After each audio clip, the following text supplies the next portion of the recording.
local tracks and stuff like that, and there's really no, I guess, restrictions as far as where people go or stand, or so people will stand like right next to the guardrail, and they'll be sitting there on their golf cart having drinks and taking camera pictures and flashes and all. So I just kind of really just started doing it just to more block out distractions, yeah.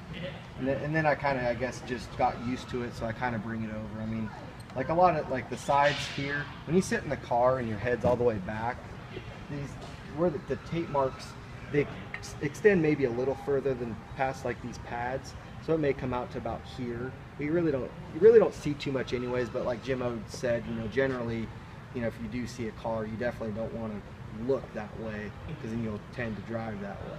Okay. So you kind of really try to keep your focus on your spots on the track of where you're at. And then the top one I just generally do, because a lot of tracks we go to, or some of the tracks we go to, there'll be sun, so it kind of helps cut down glare, because I'm able to move my head around a little bit to block sun. And then actually the bottom one's just kind of dumb, but I just actually have it so when I'm sitting in the staging lanes, I can actually just put that up, and it can block the sun, so I don't have to have my visor down, so I can actually breathe. That's really the only reason why I do it. Pretty innovative. But it also kind of helps too, because sometimes when you run at night, you'll have like the lights will be on, you'll have like your race pack, and then the lights will be on here, and sometimes you can kind of get like a little glare from that. So it'll cut down that as well. Okay. Yeah. How hot can it get wearing the helmet and all the gear when it's 90 degrees out?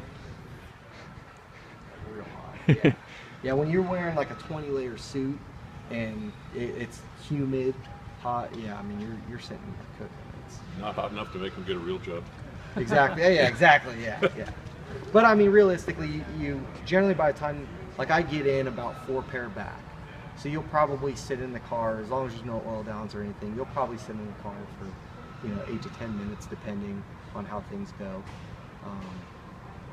And then obviously for your run, but then when you get off the track at the end, you're pulling it all off. So it's not that bad.